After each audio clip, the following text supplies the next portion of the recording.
Chapter 4. The House of Victor. It was a typical day at the studio. I was waiting for instructions when suddenly a man approached me and said, "Let us go, we are taking a ride." Before I could respond, he had grabbed my arm and ushered me out the service door into the alley where a van was waiting. The motor was idling and a driver was sitting behind the wheel. The man half pushed me into the van, got in after me, and slammed the door shut. Quickly the man tied a blindfold around my eyes. I was used to being blindfolded, so that did not surprise me. However, I had never been taken anywhere else from the studio. I had heard of other victims being taken away for good, those who were causing trouble or rebelling. We never learned what happened to them, they just disappeared. The mere suggestion of foul play was enough to keep the rest of us in line. Soon I felt myself rocking from side to side and had to grab the armrest to keep from sliding across the seat. I could tell from the sounds that we had left the city, and now we were going up a hill on a road that had a lot of curves. No one said a word, and I had learned long ago not to ask questions. So, I sat in my own silent prison of terror. What if they were taking me into some isolated hills to do away with me? I did not think I had caused any trouble, but I could not be sure. Maybe they were finished with me and wanted to make sure I would never talk. I did not want to think these thoughts, but the further we went, the more such a possibility loomed in my mind. Suddenly the van slowed to make a sharp turn. I heard a crunching sound under the tires as we proceeded slowly over a gravel road. My fear mushroomed. This could only mean that my suspicions were correct. But then the van suddenly stopped, and that did not make sense. They had not bothered to take me very far off the main road. The blindfold was removed from my eyes. To my utter relief, I was not in some remote wilderness, parked behind a huge rock. I was on a beautiful estate. The grounds were perfectly manicured. There were flowers and tall trees, and several sprinklers watered the vast lawn. Then I saw the massive house that looked more like a mansion, the kind I had seen only on television. The driver got out and opened the side door. The other man grabbed me by the arm and barked, "Get out." I was marched between these two men to the huge double front doors of the mansion. There a servant greeted us and ushered me into a room that looked like a library. Behind an elegantly carved desk a man looked up from his paperwork. He had jet black hair that was combed straight back and piercing, olive-colored eyes. His muscular chest and finely tuned body bulged under an expensive silk suit. His fingers, wrists, and neck were draped with heavy gold jewelry. Suddenly I realized that I had seen this man many times at the pornography studio.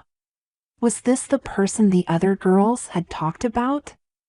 I had heard them whisper about a house on a ranch, the House of Victor. With a smile the man rose and greeted me. "Hello, I am Victor." A million questions raced through my mind. Why am I here? Why am I meeting the boss? Why is he being so kind? What does he want with me? "Please, sit down," he beckoned as he walked around his desk to position the chair.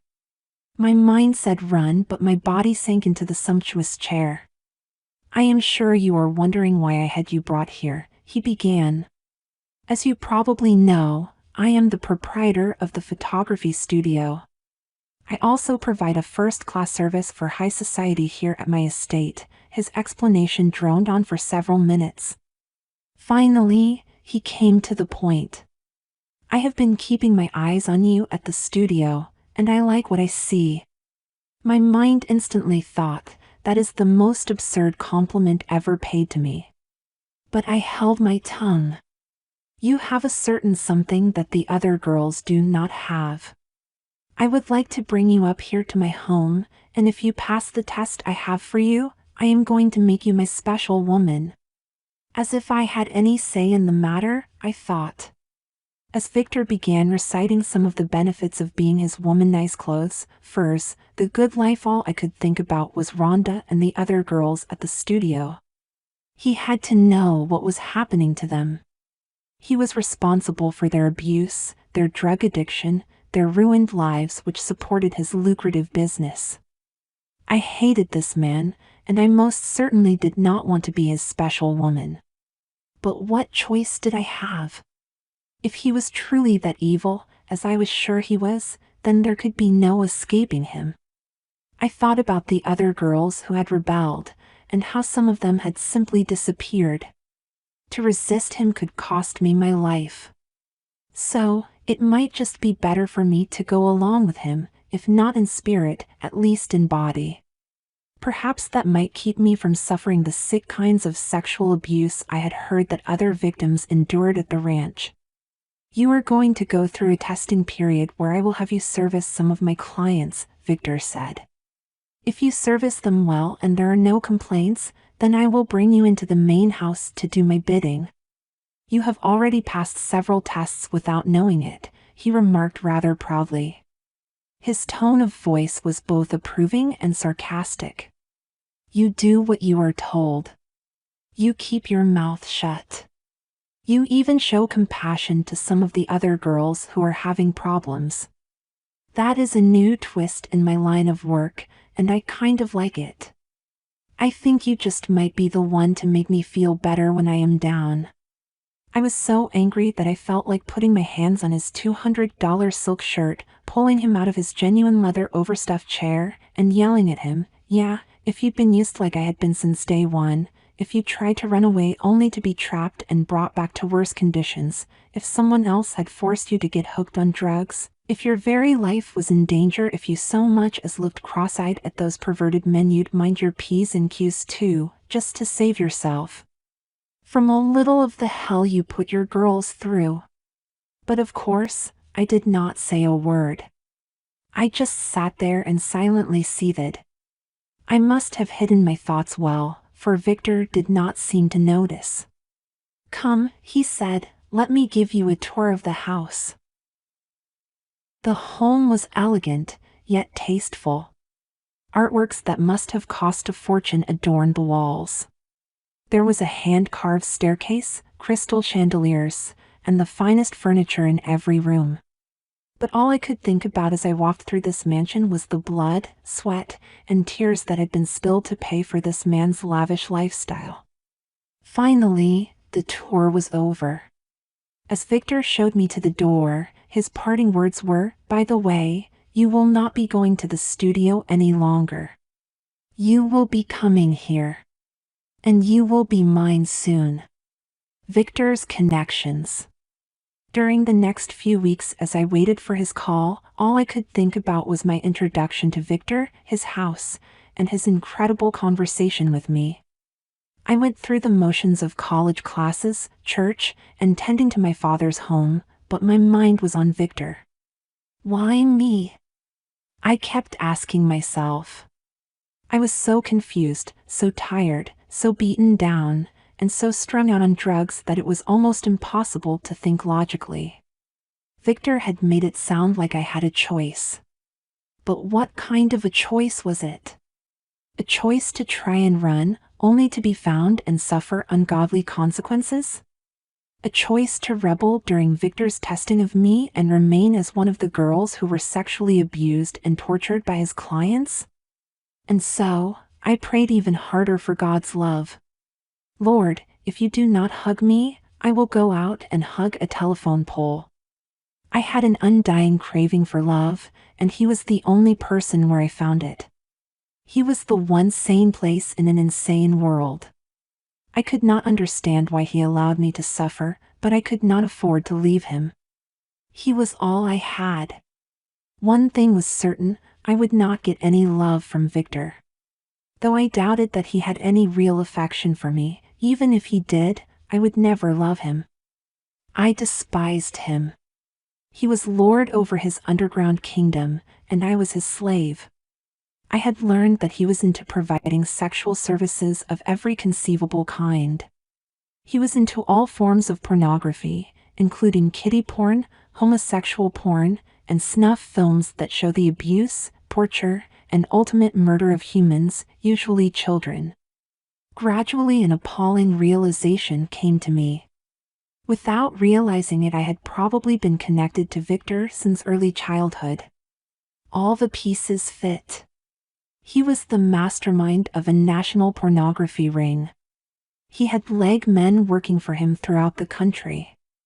These men worked as contacts or middlemen with parents who were willing to allow their children to be used in pornography as a way of making easy money.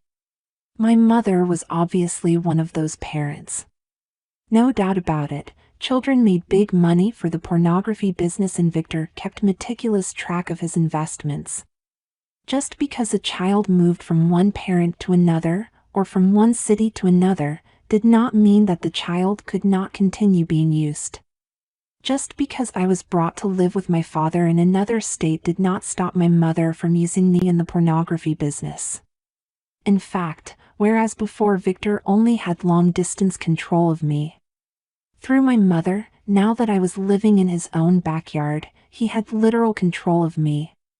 When I talk about the money involved in pornography, I do not mean to imply that the children ever received money for their services.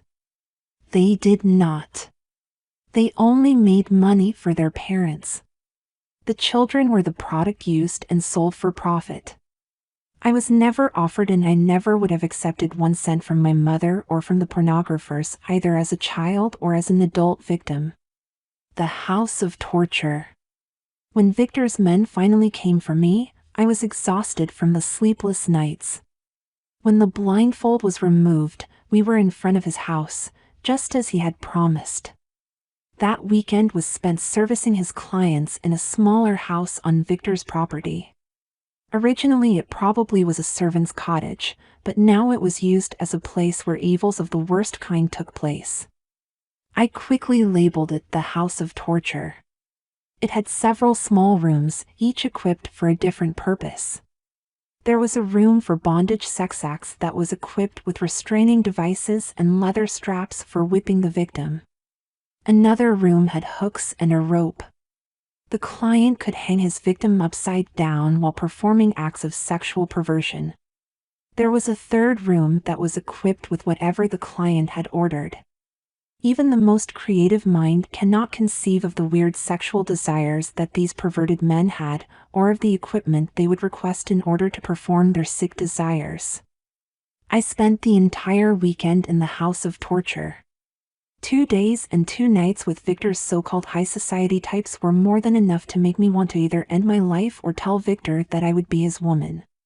Yet I hated that man so intensely that I held out for several more weekends, for there was nothing I wanted less in life than to be known as Victor's woman. Who were these clients of Victor's? You might be picturing the traditional dirty old man as the typical client who would engage in such perversion. Not so. They were doctors, lawyers, and men in the highest management levels of major corporations. They were judges, politicians, and entertainers. They were even law enforcement personnel and clergymen. These men, and even a few women, were more than willing to bare their souls to the girls who serviced them. After a round of drinks and a line of coke, or whatever their choice of drug, they talked about anything and everything. I found out about their jobs and their job problems. I learned about their wives and their marital troubles. They told me stories about illegal messes they had gotten themselves into. Some even talked about illegalities they were into with Victor. Evil is not restricted to the uneducated. Wickedness is not limited to the indigent. The dirty old man does not hold a monopoly on sexual perversion. Victor's clientele were men with money, prestige, position, and power. They knew how to use it, and they knew how to hide behind it. Victor began each evening by entertaining his clients with striptease acts and porn films while they imbibed in extreme amounts of alcohol and satisfied their drug habits. By the time the entertainment started winding down, they were wound up ready for anything and everything. They were wired This is when the clients cease to be the men they were in the outside world. When a politician takes his clothes off, he ceases to be a politician. When a clergyman takes his clothes off, he ceases to be a clergyman. When the mask is off, the real man is revealed. One policeman had a thing about wearing only his gun as he abused me. I can still recall the sound the gun made as it slapped against his thigh. A certain clergyman liked to keep his backward-turned collar on. I can now look back and see how downright silly they looked, but at the time these men filled my mind with terror and my body with pain. High on drugs and drunk on alcohol, the perverted sexual cravings ran rampant. For most of these men, it probably started many years before with a magazine like Playboy and an X-rated movie, but soon their sexual fantasies were not satisfied at this level. It took hardcore porn to satisfy. Natural sex was left behind along with the softer porn magazines. Once the line of normal is crossed, the flames are fanned into an ever-increasing abnormal, uncontrollable craving for perversions that end in abuse, torture, animalistic behavior, multi-partner sex, and sex with children.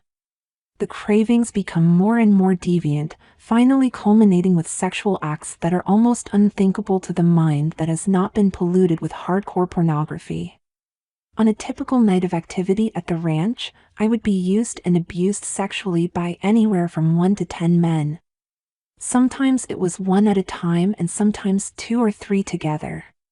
Sometimes children, usually 10 to 14 years old, were included in the orgy.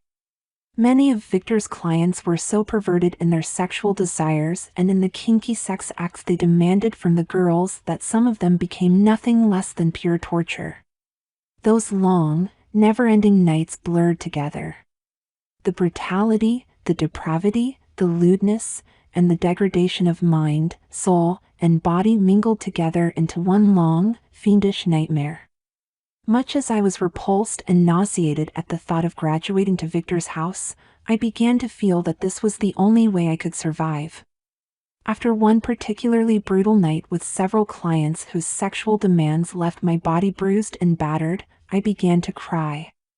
Stacey, one of Victor's other girls who had spent the night with clients in the room next to me, rushed in and quickly put a hand over my mouth. "Shoo," she whispered. "You mustn't let them hear you crying. You know the boss will find out, and he will put you with one of his meanest clients just to punish you. You know he doesn't like his girls to be crybabies." Stacey's voice was kind and understanding, but I did not care.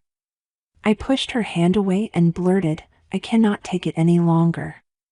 I have done all I can to please these creeps, but they still do every dirty trick in the book with me." As she wiped the tears from my face, Stacey began to explain, "Honey, that is why they are here. The men who come to the ranch know they can get away with anything and everything. These are the kind of clients Victor wants. He gets paid big bucks for offering this kind of service." I was startled as Stacey took my head in her hands and looked into my eyes.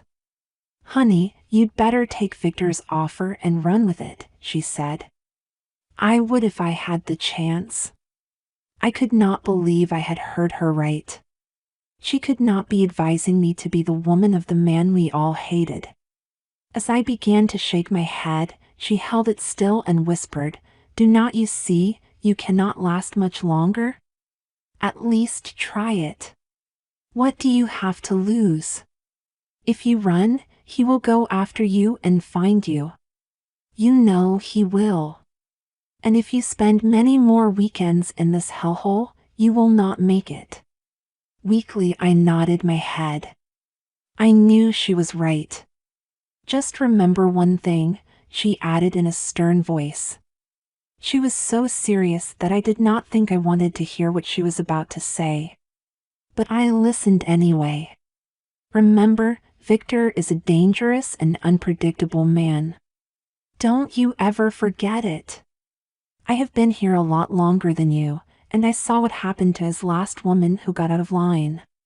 Stacey did not offer an explanation, so I asked, "What could be worse than what I have already gone through?" "You do not want to know," she answered. The look in her eyes convinced me that I really did not want to know. "Just think about what I have said. Will you?" As she got off the bed and walked out the door, I knew that I indeed had a lot of thinking to do. Time was running out. I surely had gone through enough testing, and Victor would soon approach me about being his woman. Who are the victims? Those of us who were taken to the ranch as regulars to be used and abused by Victor's clients were not women or children who enjoyed this type of activity. A few, like myself, had been victims all their lives. They had had no choice from the beginning. Some were much worse off than I. At least I was allowed to attend school and church. Some victims were not recorded births, and they experienced nothing that could be called normal in their entire childhood. Perversion and abuse were their world 24 hours a day. They were not given the option of living two lives. Those who were used at the ranch or elsewhere, and knew of no other life, either managed to commit suicide or eventually, almost mercifully, died somewhere along the way from the extreme abuse. Some were dumped on the streets as excess baggage. They never made it off those streets. Their bodies were used, their minds were burned, their will to make it had long ago been methodically destroyed. They died on the streets. Others who ended up at the ranch were like Rhonda, unsuspecting and gullible, looking for an exciting way of life and willing to surrender a few morals to find it. Unfortunately, they ended up on a dead-end street with a one-way ticket to nowhere. The worst tragedies of all were the young runaways who were brought to the ranch. Their parents may have been heartbroken at their disappearance and were searching for them. More likely, the parents could not have cared less. Many of the children were not even reported as missing. It really did not matter why the children left. Whether a rebellious runaway or an unwanted child, they usually ended up in the same place on the streets of Dallas, Seattle, Los Angeles, or New York, big cities, exciting cities, glamorous cities, cities that offered everything but what they needed most: love, food, and shelter. Needing the basic essentials for self-preservation, the runaways are easy prey for the scums, the slimes, the scavengers, and the hawks who lure them into their trust by promising anything and everything. These were the tragic victims who ended up in the clutches of men like Victor. Once the victims were in their grasp, these men had many methods of control. For example, Victor knew which of his clients indulged in particularly sadistic sexual acts. His girls also knew.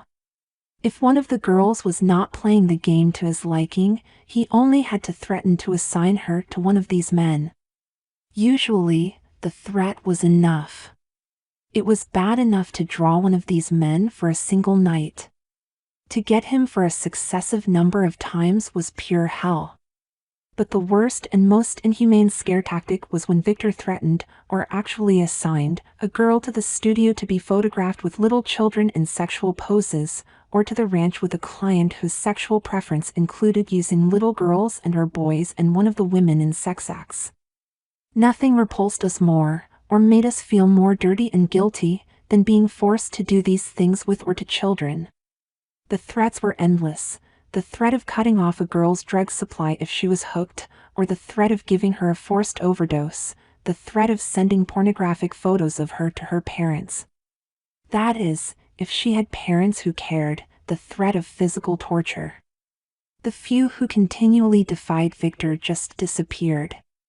Whenever I inquired about someone, the answer was always the same: you do well to keep your nose out of other people's business. Stolen minutes. Some of us who were repeatedly brought to the ranch got to know each other over a period of time. The stories we told may have been different, but the pain and devastation we shared was very much the same. We were frightened. We felt hopeless and alone. We had been forced to participate in the most shameful, vulgar acts imaginable. The stolen minutes we found to share our hellish nightmare with each other became priceless. We felt like soldiers in a hopeless war. We were not fighting to win. We were only fighting to hang on until maybe, just maybe, we would find a way out, a way to be free of the total degradation that kept us beaten down in spirit, a way to be free of the threats we knew would be carried out if we talked, and a way to be free from our own personal hell that each of us was living within our own mind. If ever there was a group of human spirits that molded together instantaneously, it was the few of us who got together occasionally. Our talks got right down to where the rubber meets the road. There was no time for niceties.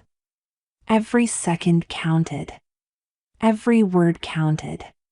Every expressed feeling was loaded with emotion. We were not afraid to hug, to hold, to weep, or to admit fear, helplessness, hopelessness, or even the ever-present thought of suicide. There was Cicely, or at least that was the name she changed it to when she came to the big city straight out of high school. She thought the name would look good on magazine covers. Cicely had left a good home and parents who loved her and had turned down a college scholarship to pursue her childhood dream of becoming a model.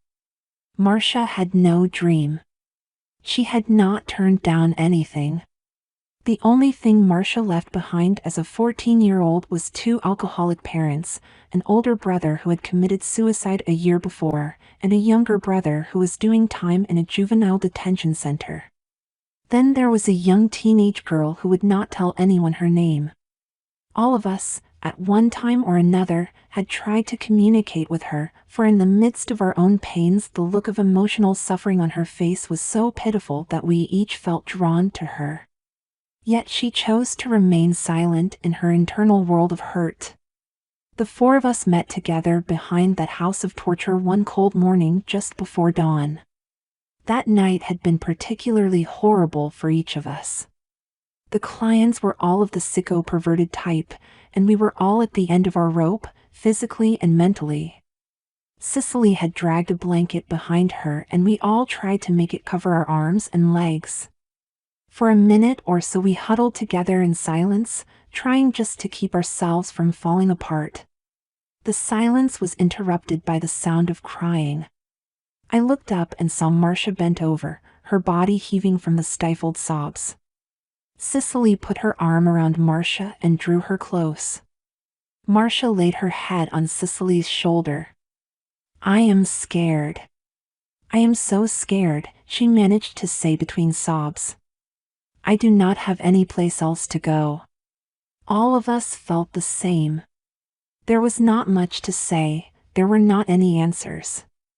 But there, with that handful of aching, wounded hearts, I mentioned my faith in Jesus Christ. I told them that I never would have survived this long without His love. When I said, "Jesus is my Father, and I am His child," tears began to well up in the eyes of the teenager whose name we had never known. She had never said a word before during the few times she had joined us in our stolen minutes together. To our surprise, she spoke up as the tears spilled down her cheeks. "My mama got really sick and died," she began. "My daddy started having sex with me. When he got a girlfriend, they did not want no one else around. So, he packed a shopping bag with my clothes, set it out on the front porch, and told me, 'You are old enough to be on your own. Here is $100. Go find yourself a new life.'" All 4 of us were crying now as she added, "I guess this is my new life." I still did not know the girl's name, but I understood her silence. And I was so thankful that at least I could tell her about the love of Jesus. Sadly, there were also times when I shared some of my bitterness and anger at him. Yet the girls seemed to respect my feelings. I think if I had told them that everything was always just great with Jesus, they would have looked at me like I had rocks in my head. "I do not know why life has been this way for me," I confided to Cicely, Marcia, and our unnamed friend. "I wish to God I had a real home, with real parents and real love. But I do not. I only know one thing for sure, Jesus loves me, and in the middle of the night when I am crying myself to sleep, I know I am not alone. I am never alone." There was not one of these girls who had not been through every dirty, vulgar, demonic act that Satan could shovel out. They had developed an exterior toughness just to make it through their fate in life. Yet in spite of their toughness and their "I do not care about anything" attitude, that hard exterior always came off when they heard about Jesus. They became like little children who were starved for love. Just the mention of his name brought a glimmer of hope to their pain-filled eyes. As our stolen minutes were coming to an end, I began to softly sing the simple little song I had learned long ago in Sunday school. Cicely sang with me. Marcia hummed along. Our silent friend listened. Jesus loves me, this I know, for the Bible tells me so. Little ones to him belong, we are weak, but he is strong. Yes, Jesus loves me. Yes, Jesus loves me. Yes, Jesus loves me, the Bible tells me so. Not even Victor could take the love of Jesus away from us. The decision. Lauren, come into the study, I heard the deep, gravelly voice command. I did not have to turn around to know it was Victor. I want to talk to you. You will be pleased, he added, as if to keep me from running out the front door. I was both terrified and surprised. Terrified because I was certain of the reason he was calling me into his study, and surprised because this was the first time any of these creeps had called me by my name. Usually it was "Hey, broad," or "Hey, woman," or "You girl." It sounded nice to finally hear someone use my real name. As I entered Victor's study, the same room where I had first met him weeks before, I heard Stacey's voice whispering, "Remember, Victor is a dangerous and unpredictable man. Don't you ever forget it." I could still feel the intensity with which she spoke that warning. Victor directed me to the same chair I had sat in before, only this time he pulled up a similar chair and sat down next to me. Next comes the big spiel, I thought, and I don't even know what my answer is going to be. Some choice I have anyway: pervert clients or pervert Victor. Lauren, I am very pleased with you, Victor said. My clients have had nothing but praise for you. His voice was so sugary sweet that I wanted to throw up all over his tailor-made suit. I have put you up with just about every type of client I have, he continued. They say you took it like a trooper. You know that pleases me, don't you? My thoughts went back to the room where I had been tied to the bed with leather straps, and I thought to myself, what else could I do but lie there and take it? I began to grip my chair. My knuckles turned white. My teeth were clenched together so tightly that my gums ached. My tension was obvious to Victor, who said, "Relax, my dear. You have nothing to fear. I know it has not been very pleasant lately, but things are going to be different now. Very different." As he said the words "very different," I looked into Victor's face for the first time. He had a crooked half-smile that made me feel anything but reassured. However, I apparently had no choice. The decision had been made for me. I have been grooming you for a very long time, my dear. You are ready to be mine, he stated. Victor then reached over and pushed a button on the side of his desk. I heard a buzzer ring, and in a few moments a man entered the study and handed Victor a small box. As he opened it, he said, "I know you will be pleased to be my woman, and that you will be proud to wear my mark." Out of the box he produced a shiny, single-edged razor. My eyes could not have gotten any wider. The man who had brought the box to Victor positioned himself behind me and held my head in his hands. I tried to wiggle out of his grip, but his hands were large and his arms strong. My head remained still in this vice. Victor knelt in front of me, the razor blade in his right hand. As his hand drew near to my face, I closed my eyes so tight that it scrunched up my entire face. "Relax, Lauren, I am not going to hurt you," he said in a vain attempt to talk gently. "You must relax so your forehead will be smooth." There was silence. I sat motionless, not even daring to breathe.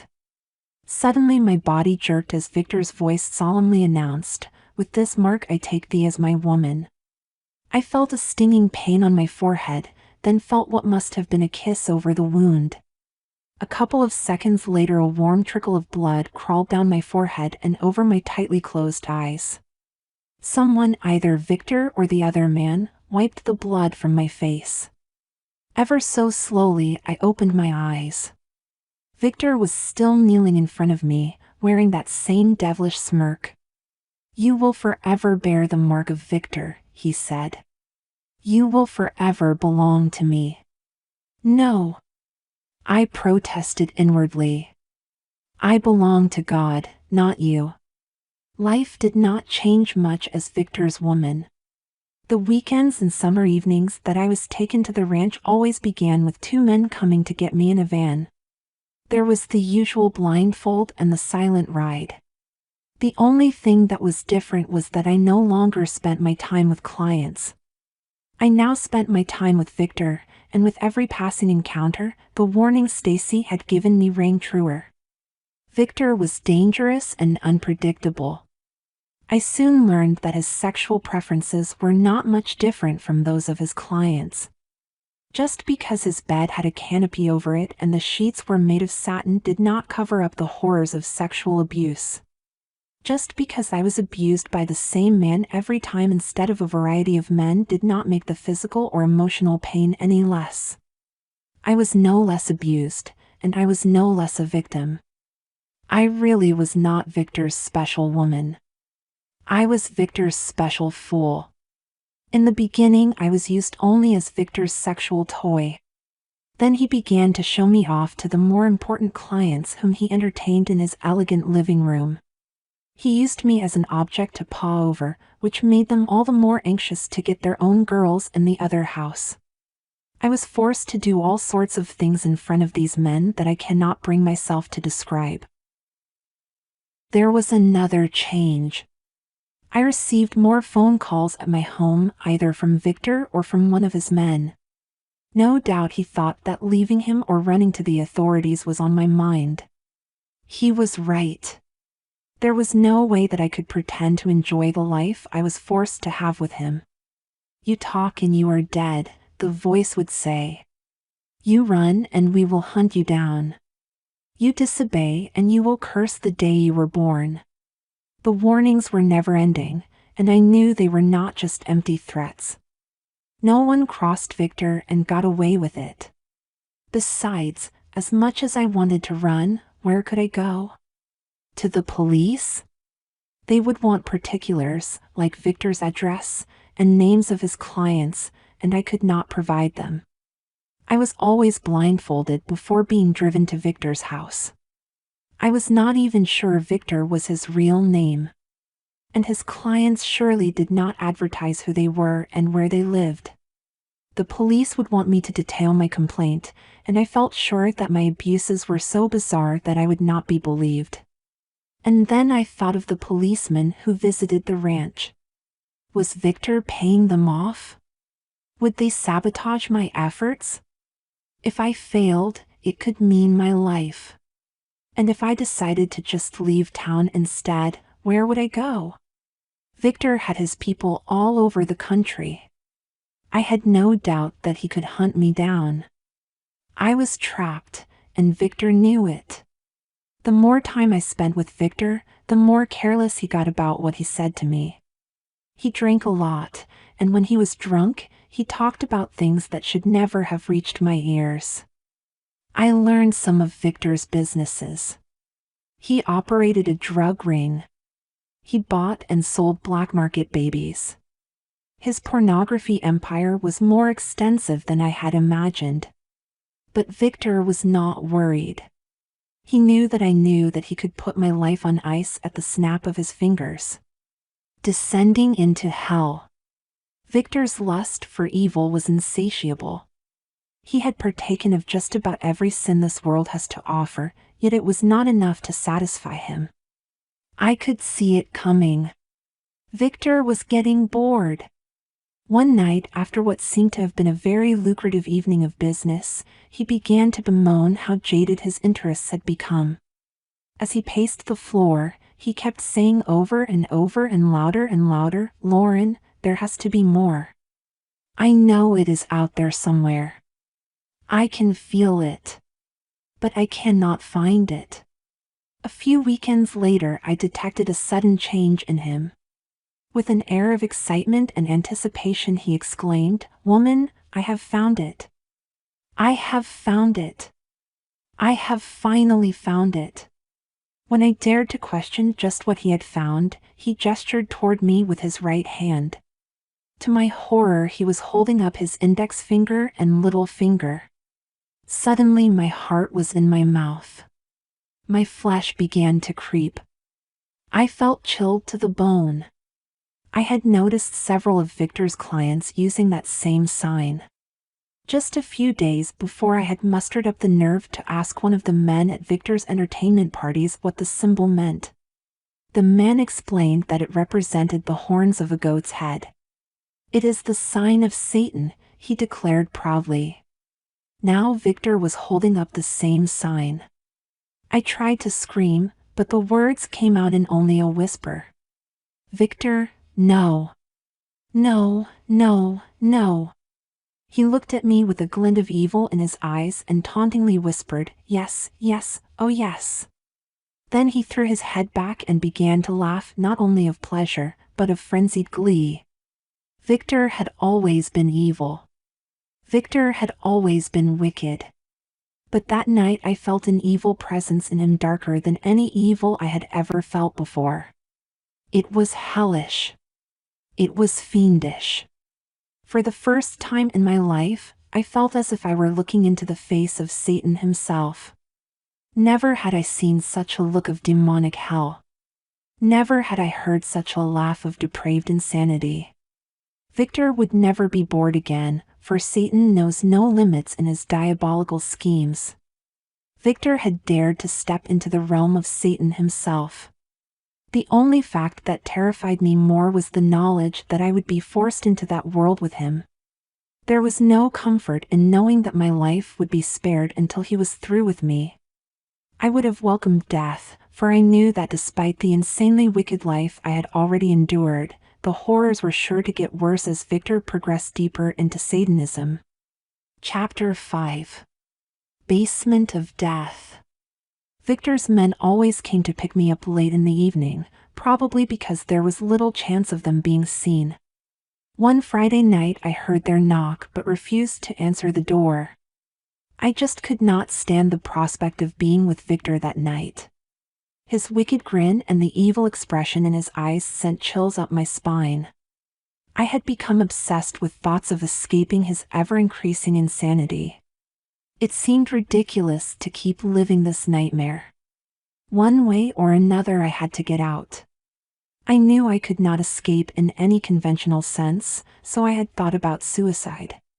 One night I emptied the medicine cabinet of all the pills, hoping that they would end my life. But all they produced was a long and fitful night's sleep. The next morning, I awoke with a gnawing realization that my half-hearted suicide attempt only proved that I did not really want to die. I wanted freedom from Victor's bondage and the opportunity to experience the fullness of God's love. What if I simply did not answer Victor's summons? What would happen? I would not run, I would not tell anyone. I just would not go when his men came. What would be his reaction? Would he leave me alone? Since I did not see any other obvious options, I decided to find out. As usual, my father was gone this evening. His business commitments gave him a convenient excuse. He probably suspected that Victor's men were coming for me. At the sound of their knocking, I hid in my room, hoping they would just go away. Maybe they would think I was sick. Instead, I heard the sound of a key being inserted into the front door, and then the doorknob turning. How had they gotten a key? I had not considered that possibility. Quickly they entered the house and found me. One of the men grabbed me and I felt a sharp sting in my arm. Within seconds I was out cold. I awoke to the slaps of Victor's hand across my face. I had never seen him so angry. It reminded me of the rage I had seen on my mother's face so many times before. I was still groggy, but not enough to keep me from understanding the grave meaning of the next few minutes. Victor grabbed my arm and pulled me off his bed. Without giving me a chance to get my footing, he dragged me across the room to one of his huge walk-in closets. He flung open the door, then jerked me upright. "Do you see these clothes?" he shouted. "Do you know who these clothes belong to?" Just one glance revealed fur coats, sexy negligées, expensive shoes, the kind of wardrobe most women only dream of having. Victor yanked one of the negligées off its hanger and held it in front of me. It was torn and stained by what appeared to be blood. This was my last woman. She tried to turn me down too, he roared as he ripped the negligée in half and threw the pieces to the floor. Instantly I recalled Stacey's words when I had asked her what had happened to Victor's last woman. "You do not want to know." I began to shake as I wondered if I was about to find out. Victor shoved me out of the closet and I fell to the floor. Shaking his finger at me, he warned, "Do not you ever forget what you just saw, woman." I never forgot. In the following months, as Victor progressed deeper into Satanism, his interest in pornography took a back seat. Learning the powers of Satan became his new profession, as he called it. Each time I was taken to his home, Victor told me a new story about what he had seen in a ritual. At first the rituals seemed fairly innocent, and I was not too frightened. There was fire changing colors and ghostly apparitions coming out of the smoke. Bodies were levitated. Objects were moved by the power of the mind. Once he even described how the powers of Satan, which he always insisted were good powers, had healed a woman who was dying. The high priest had used magic to make the cancerous tumor come out of her body. "She coughed it up," said Victor. "I saw it with my own eyes. Initially, I thought that all my fears might have been for nothing. But gradually the stories became more sordid. When he told me about a ritual in which a young pregnant woman had sold herself to Satan, I knew there was nothing good about Satanism. "If only you'd been there, Lauren," he said with great animation. His wild excitement in simply recalling what he saw made him act as if he were high on drugs. The woman was so brave. She just held her arm out and let the high priest cut her wrist. She let the blood drain into a chalice, and then do you know what she did? She sold her soul to Satan. She used her own blood to sign her name on the pact. You had to be there. You just cannot get the same feeling by my telling you about it. You have to be there to see it and feel it for yourself." Victor's words were spilling at high speed. When he stopped long enough to grab a breath, I blurted, "Stop it. I do not want to hear any more about it. Please, do not tell me anymore." "Oh, but you have got to listen, Lauren, because I am going to do the same thing, and you are going to be with me." I felt as if I would choke on his words. Before I had time to even begin to deal with his declaration, he raced on. "This is going to blow you away, woman. Listen to this." The high priest prayed this really weird prayer. He asked the demons to come forth. I could not see them, but I guess they did because he started to talk to them. He asked them to give this woman's baby a name because Satan was going to be its father. Victor paced the floor as he spoke, walking faster and faster. The way his eyes darted around the room, it was as though he could see the ritual taking place right in front of him. Then suddenly he stopped dead in his tracks and lowered his voice, as though he did not want anyone else to hear him. "Lauren, when the high priest asked the demons what the baby was to be named, I heard the most eerie-sounding voices I have ever heard. I thought, someday I am going to have the power to make demons talk to me. Then the high priest spoke a name to the woman, but I could not understand what it was. He started pacing again, as he said, "Do you know what the woman did next? She sold her baby's soul to Satan too, by signing its name beneath hers on the pact. Does not that just blow you away, selling your soul to Satan? Do you know how much power I could have if I did that?" With that exclamation, he raised his clenched fists into the air as though he were celebrating a great victory. I knew then that there was no turning back for Victor. He was headed straight into the hands of Satan, and he intended to take me along with him. This would be different from the studio and the house of torture. Here the rules were not clearly defined. I did not know what to expect. High Priest of Satan. Victor was faithful to his promise that I would go with him to a satanic ritual. What I did not expect was that it would be in his own house. "Guess what?" he said one evening with a wicked smile. "I am now a high priest. A high priest of Satan." He motioned for me to follow him, and we descended through a cellar-type door in his floor to the basement. I had not even been aware that there was a basement. A rug had covered the entrance. The basement was cold, damp, and dark, with a musty smell. A heavy, eerie feeling pervaded the atmosphere and seemed to settle on me as I entered, making it hard to breathe. "You can feel him," declared Victor in a hushed voice. "That is Satan." Satan may appear as an angel of light at times, but in Victor's basement there was only darkness. The walls were draped in black fabric, and the only light was from candles and the glow of a black kettle on the floor. I stared at a large slab of smooth rock that was partially covered with a purple-colored velvet material. "That is the altar," Victor explained. Then he pointed to a silver bowl. "That is the chalice that we drink from our communion cup." Then he pointed to a cross. "It is placed upside down to mock the crucifixion of Jesus Christ." A glance around the room revealed other objects. There was a goat's head positioned at the front of the altar. I saw an upside-down star within a circle drawn on top of the altar. And to the side was the black kettle. "That is the cauldron," Victor whispered.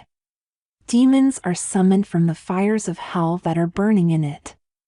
I shuddered, for its glow seemed like a silent omen, foreshadowing the very activities of hell. As my eyes adjusted to the darkness, I saw the glint of the blade of a very large sword that was lying on the end of the altar. A terrifying thought, "What do they do with the sword?" raced through my mind. I quickly shifted my eyes, afraid that Victor would notice and explain what it was for. Right now, I did not want to know. In fact, I did not think I ever wanted to know. As I tried to calm my racing heart, a door suddenly opened on the opposite side of the basement, and black-robed men, humming in unison, slowly moved in single file to the altar. Victor tugged at my arm, but I did not budge. I was not about to go anywhere, unless it was back up the stairs. The humming stopped abruptly and was replaced by chanting, "All hail to the Father, Satan. All hail to the Father, Satan. All hail." While the chanting proceeded, one of the men who was cloaked in a black cape over his robe walked over to the sword and picked it up. "He is a high priest like I am," Victor whispered. As the high priest pointed the sword to the north, south, east, and west, I shuddered as I began to wonder why Victor had brought me down here to witness a ritual. My wondering soon became terror. Spirits were conjured up to curse certain people whom the members wanted harmed. Other spirits were called on to give the coven members more power. Several of the members allowed their wrists to be cut, and the blood was drained into the silver bowl. Then they urinated into it. Finally, wine was mixed in and they each drank from the bowl. Now these robed men began to get unruly. Gone was the initial sense of hushed decorum. I was not sure if they were drunk or high on drugs, or if they actually were receiving some kind of supernatural power from the demon spirits they had summoned. They began to indulge in what looked to me like a sexual orgy. I was surprised to see 2 or 3 women. I was not sure whether they were coven members, or if they had been brought in just for the orgy. Whatever the case, I had seen enough, but as I turned to try and go back up the stairs, I felt Victor's grip tighten around my arm. "You cannot leave," he hissed. "I am giving you to Satan tonight." With every ounce of my energy, I jerked to try and get free of his grip. But Victor was too strong. He pulled me up to the altar, and 2 coven members lifted me onto the slab of stone. My clothes were removed and I was positioned and held down so that my private parts were on top of the circle and upside-down star. I screamed and begged the men to let me go. But the more I screamed, the more excited they seemed. Louder. Louder. "Satan is pleased," they chanted. Then the abuse began. One after another, members of the coven brutally abused me sexually on the altar. After each one was through, he drank from the bowl of blood, urine, and wine and announced, "Satan is pleased." With each vulgar act, my will to resist lessened. I felt myself weakening physically, as though I would pass out. As each man climbed on me, I felt as if Satan himself were assaulting me. Finally, after the last man had taken his turn, the high priest picked up the bowl, took a drink from it, then flung the remainder of it over my body. With that he threw his head back and laughingly mocked, "Satan has had you." The entire coven picked up the chant. "Satan has had you. Satan has had you. Satan has had you." My spirit was crushed. I was too weak to move, too bruised and ashamed. Finally, I was lifted off the altar and returned to the arms of Victor. As he carried me up the stairs, he proudly declared, "Now we both belong to Satan." But that was not true. Silently my heart spoke for me, I will never belong to Satan. Never. Coven members. Those who put on the black robes, who stood in a circle, who lit candles and uttered unending chants until they saw the very face of Satan, they were not surprised at the fiendishly diabolical acts that were sure to follow. For it was those very acts that would please their father, Satan, and bring more power to them. These participants were not players in a game. They were not there to have fun. One does not play with Satan. Neither does one have fun with Satan. One follows Satan. One serves Satan. In obedience to him, one does Satan's bidding. The evil practices of the satanic rituals I was forced to attend and participate in were not performed in symbolism. They were actually carried out. Those who practiced them were serious about their deeds of evil. Their allegiance to Satan was absolute. They were there to follow Satan explicitly, uncompromisingly, without question, even when he demanded sacrifices of parts of their own bodies. They willingly allowed the tip of a finger down to the first knuckle to be cut off as a sacrificial offering. There was great motivation to do this, for these members believed that through this show of loyalty they would please Satan and experience more power, fulfillment, satisfaction, and success in their own lives. Evil begets evil. Perversion begets perversion. Acts of sadism, sexual abuse, torture, mutilation, and evils that go far beyond that generate a craving for participation in deeper and deeper evils. Satan does not take pleasure in good. The name of his game is evil, and as the members of many of the more self-styled satanic covens find out, one must always stop last week's acts of evil.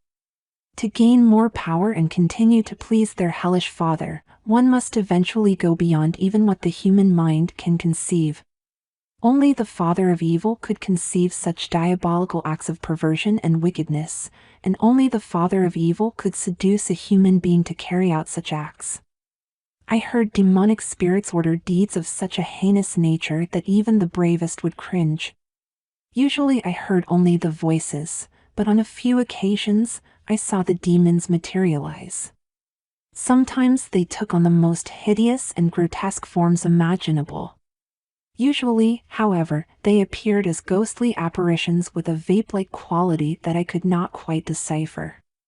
At one ritual, several demonic spirits appeared as hairy little creatures with sharp, pointed teeth and eyes that I felt were looking straight through me. Another time an evil spirit appeared as a slinky, slimy creature that looked like it was about to wrap itself around me and cling to me. Regardless of whether they chose to materialize or not, when the demons spoke, Satan worshippers listened and obeyed. I heard demons order curses of the vilest nature, cancerous growths, even acts of suicide put on unsuspecting victims. They ordered acts of sexual perversion that went far beyond the descriptions of lewd, perverse, and vile. They ordered the literal sacrifice of animals and even humans, both willing and unwilling victims. You may wonder how any human being could actually carry out the orders of such evils and feel that he has done what is right and good. I wrestled with that question myself, for I did feel that some of the members sincerely believed that what they were doing was right. One day, years later, while reading my Bible at home, I found a verse that answered that question for me. Speaking of Satan, John 8:44b says that there is no truth in him, he is a liar and the father of lies. From what I had seen and learned about Satanism, that verse was true. I began to realize that Satan has never told the truth, but is such a master of deception that the coven members who opened their hearts and minds to Satan's schemes were blinded to the truth. Good became evil and evil became good. Once they gave themselves over to that false truth, all barriers to evil were destroyed. The door to the most diabolical evil was opened wide. Victims of rituals. Nudity and sexual lewdness and perversion are commonplace at most rituals. It does not matter if the female is willing or unwilling. In fact, it is believed to bring more pleasure to Satan if she is unwilling. The female sacrifice is put on the altar, which is commonly draped with a red velvet cloth, red being the satanic color for anything of a sexual nature. She is raped, oftentimes brutally, by any of the male members who wish to have her. They often are so drugged by heroin, coke, or some other drug, or so bombed out on alcohol, that the rape becomes pure sexual torture. To satisfy their own perverse cravings and do what they think will bestow upon them stronger satanic powers, the male members perform crude sexual acts, often of a bestial-like nature. Sometimes the female is seriously injured physically. To keep her from even thinking about telling the police or anyone else, the high priest calls upon demonic spirits to do something of such a diabolical nature that she will be frightened into silence. She is told that these evil spirits will get her if she steps out of line. And well might she take that threat to heart, for it is not just an empty threat. Those spirits are real. One time Victor told me about a young housewife and mother who had become bored at home. She accepted an invitation from a couple of her closest friends to attend a meeting. It turned out to be a meeting of witches. At first, she was leery, but something kept drawing her back until months later she joined a satanic coven. In her eagerness to be accepted, and through much coaxing by the other members and a word of admonition from the high priest, she offered herself as the sexual offering at the end of one of the rituals. As is often the case, the woman was put through more than what she could excuse as part of a religious ceremony. That night when she went home, she suffered some physical complications. She phoned one of the two friends who had invited her to the initial meeting and told her she was going to the hospital to be examined. She asked the friend if she would come over and babysit her children, since her husband was away on a business trip. The friend told her she would come over, but reminded her of her vow to secrecy and warned her that she might regret it if she told anyone what had happened. The young housewife told her friend that she did not care, that she could not live this kind of life any longer. She would rather die than go through anything like that again. So, the friend came over. The victim started her car and drove toward the hospital. But she never made it. She died instantly in a grisly car accident. One of the police officers on the scene told the victim's husband that he had never seen a freak accident quite like that before. He could not explain how or why it had happened. In fact, from all he could determine, it should not have happened at all. When Victor reached this point in the story, he put his hand up to the side of his mouth and secretly said, what the policeman did not know was that the lady's friend had called the high priest before she went over to babysit and told him that they were about to be ratted on. Victor went on to relate how the high priest had summoned an evil spirit to place a curse on her that would cause her to die in whatever manner it chose before she reached the hospital. To my disgust, Victor stuck out his chest and proudly announced, "You know what? It worked. The screws, cops, will not ever know what happened." That kind of incident was not as unusual as one would like to think, and they were all too eagerly recounted to any victim who gave even the slightest indication that she might cause trouble. Understandably, the stories were most effective. A new business. The sexual perversion during satanic rituals interested Victor not only as a high priest, but also as a pornographer. He was an astute businessman, and it did not take him long after he was installed as a high priest to recognize that there could be a very lucrative marriage between his rituals and hardcore porn.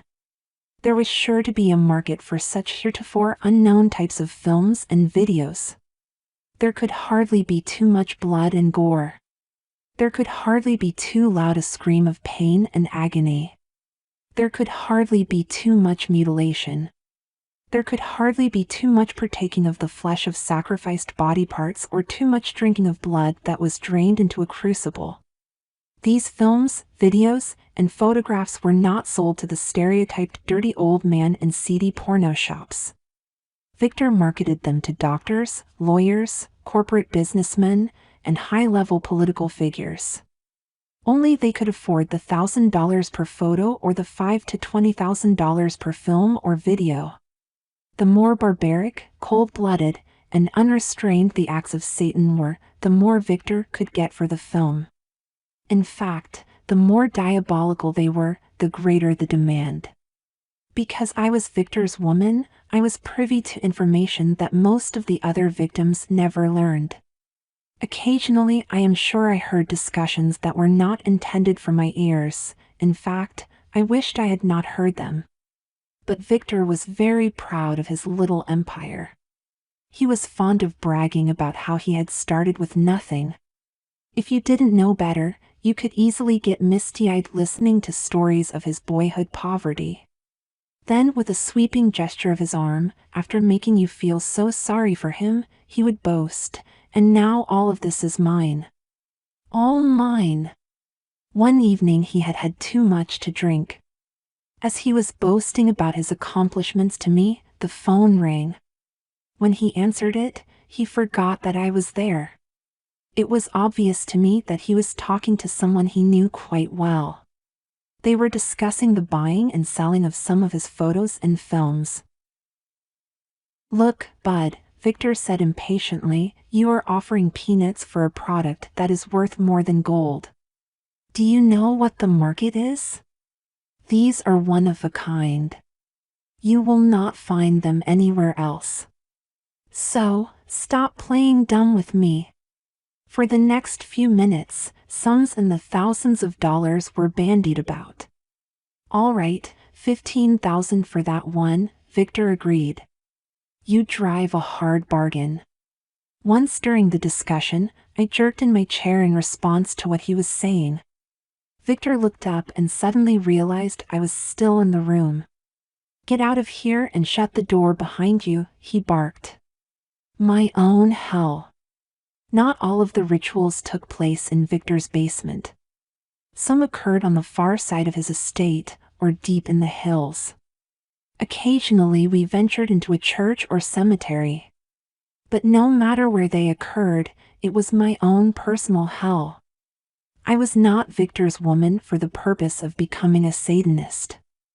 I was never trained to be a Satanist. I only attended the ceremonies because Victor took me with him. However, I was seldom just a passive observer. Victor believed that Satan would give him the power he so desperately craved if he offered his woman as a sexual sacrifice. So, I was seldom taken to a ritual where I was not abused.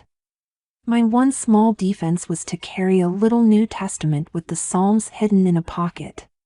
Whenever I had a chance, I would sneak it out and read a verse or two. Usually, I found myself reading from the Psalms.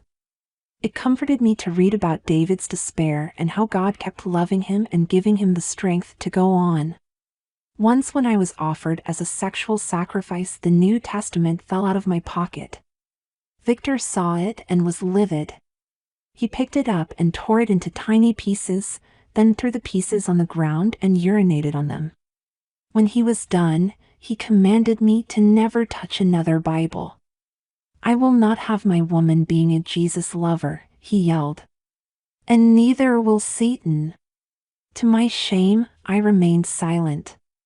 I wanted to yell back at him that there was nothing he could do to make me stop loving Jesus. But I was too scared. However, Victor was now convinced that offering me to be used by the Satanists would be doubly pleasing to Satan because of my faith in Jesus. I do not know how many nights I was laid on that cold, hard slab of rock naked, shivering from the cold of night, while listening to unending chants that beckoned Satan.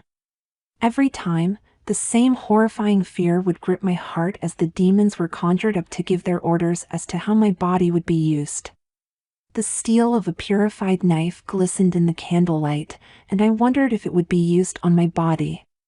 Already there were scars on my body, for it was commonplace to drain blood into the chalice from a cut they made on me. Sometimes, when a knife was poised above my heart, I wished to God that the high priest would plunge it swiftly into my body, putting an end to my hell.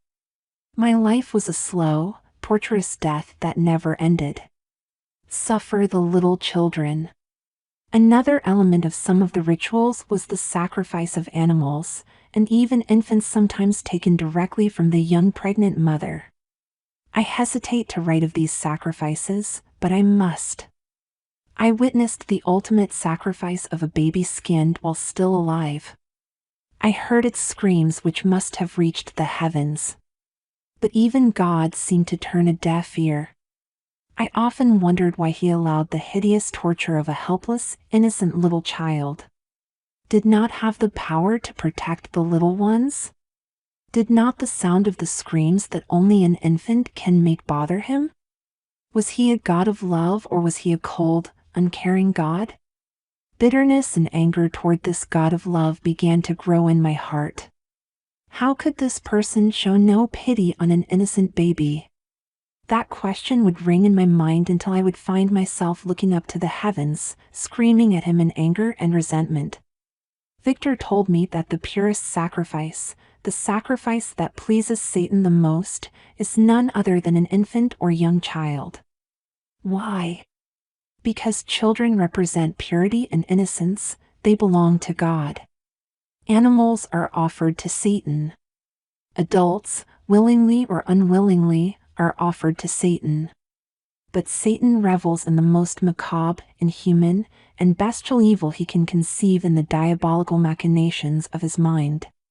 There is no evil more perverse than the murder of a little one whose life has been robbed from God and sacrificed to Satan. Where do they get the children? That is a valid question. I am sure that it is very difficult for people to believe that children can be used for sacrifices in this country. If I had not witnessed this atrocity, I would ask the same question. Believe me, I would like to deny it, or at least doubt it. But I cannot. I learned the answer the hard way. Tom was a master counselor in Satanism, and Victor frequently brainstormed ideas for rituals with him. One night I heard Victor blurt out, "I have got a good one, Tom. Listen to this. This is too much, man. I mean, this will blow your brains out."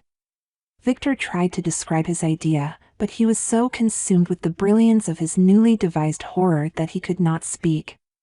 It was as if his brain was working faster than his mouth. I had seen Victor like this before. His voice always rose to a higher pitch and ran on fast forward when he was trying to explain a new idea for a future ritual. I always felt I was hearing Satan speak when Victor was this way. I anticipated that each new revelation would be a little more demonic, a little more sadistic, a little more perverse than the last one. I was usually right.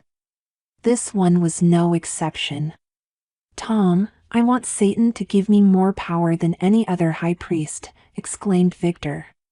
"My master teacher has always expected great things from me. I do not want to disappoint him.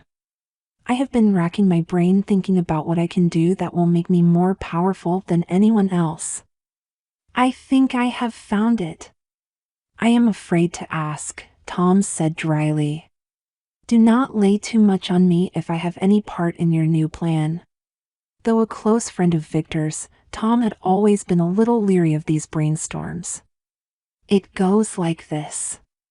Victor's speech slowed and he was now talking in dead earnest.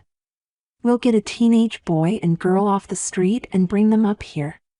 Then we will get a baby from a gal we have been keeping our eyes on. Or maybe we will even use the mother. Yeah, that would be even better." "Wait a minute," Tom interrupted. "Where are we getting this baby from?" "Oh, you know, Tom. That babe we have been hiding out. That one who thinks we are going to find a good home for her baby. She is going to have the kid any day now." "Oh, yeah, I know the one. I cannot believe how dumb these girls are. Who does she think we are, anyway, the fairy princess?"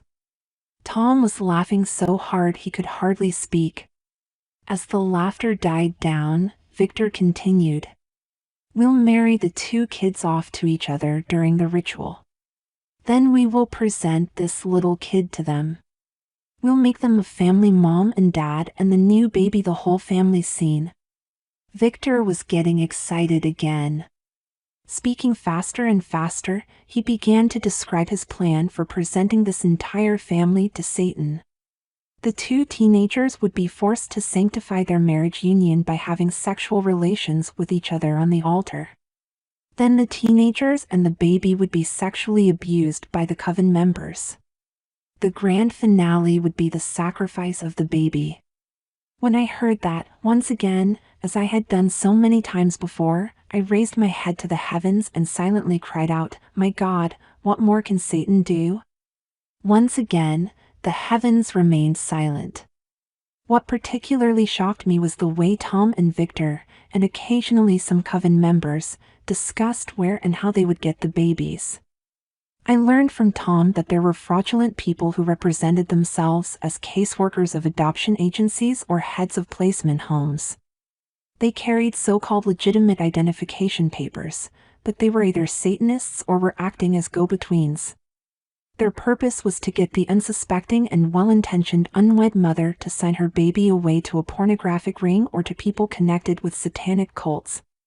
One afternoon, Victor and Tom were laughing about what they called want-ad babies. "Did you see the ad I placed in the paper the other day?" Tom asked. I said that Janie and I were prospective parents who were searching for an unwed pregnant young woman who would give her baby up to us for adoption after it was born. Man, you would not believe how many gals answered the ad. We have a supply of babies all set up whenever we need them. We could have enough babies to last us a whole year. I cringed. I had never heard of babies referred to as a supply before. This was too much. I got sick and threw up. Victor and Tom laughed and called me a wimp. On another occasion, some coven members sat around and talked about their breeders. The word breeder was new to me. One of the members explained that breeders were women who were born, marked, and raised for the sole purpose of having babies that would be used by Satanists either to be raised in Satanism or used in ritualistic sacrifices. Since there was never any public record of their births, they were never missed when they were abused or killed. I thought I had heard it all until a high priestess approached Victor after a ritual as he and I were about to leave. She informed him that she had completed the assignment. I convinced Judy, a new female coven member who was 8 months pregnant, to assume the highest honor. She agreed to give her baby by C-section while lying on a purified altar. I gasped. Victor turned and chuckled. He was always amused when I reacted in shock. Then he asked the priestess, "Did you make arrangements for a doctor?" "Yes, I have engaged the services of a licensed doctor," she answered. "I understand that he is one of ours. I am sure this seems too horrendous for many of you to comprehend. It was for me. But I heard it and saw it. It is true. I know these practices are shocking and repulsive. That is the intent of those who do such evils, to make the horrors so shocking, so heinous, so fiendish, and so barbaric that they will not be believable. If you do not believe, you have played into their hands, and they have accomplished their purpose." I thought that the rituals I had witnessed in Victor's basement were as evil could get. I could not imagine anything worse. I did not want to imagine anything worse. Little did I know that the next ritual I would be forced to attend would take me into the pit of hell itself. Chapter 6. Brainwashed and Broken. A few weekends later, Victor was talking as usual about the glories of Satanism. "It is the greatest thing that has ever happened to me," he said as he paced across the room. "It has given me everything I ever wanted. This is power, Lauren, real power." I was about to tune him out when suddenly he announced, "I have been thinking. It is about time for you to take an active part in the rituals." Up till now I had been forced to attend rituals and service the coven's perverted lusts. But I had never had to chant or in any way demonstrate allegiance to Satan. Never. I protested. "And you cannot make me. You may have a certain power over me, but Satan will never have power over me. And if you try, you will live to regret it." Victor swung his head around, glared into my eyes, and shouted, "You will do it. You will." With that he stormed out of the room, slamming the door behind him. I knew I had made a big mistake. No one challenged Victor. He would feel compelled to break my defiance. He would make sure he had absolute control over me. It took a few weeks for Victor to finalize his plans, but there was no doubt about his intentions. I knew he was highly agitated about my love for God. He did not treat me as he had apparently treated his previous women. There were no gifts, no nice clothes, no special recognition. He became obsessed in his desire for me to give my allegiance to Satan. And he knew I would never willingly give that. It was only many years later that I understood why this man I loathed held so much control over me. It was as though I was a prisoner of war. Most of us have an image of a POW being tortured and broken by the enemy.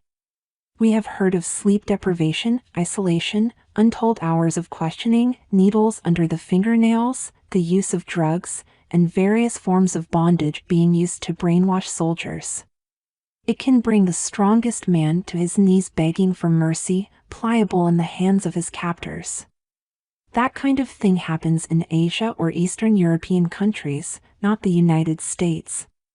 Or does it? Are people brainwashed in the land of the free? We might not call it that, but the results are the same. There are people who have been so controlled, sometimes from their preschool years, that we could rightly consider them brainwashed. I realize now that I was one such victim. Dr. Judith Reisman is a noted expert in mass media effects and was a principal investigator for the Department of Justice.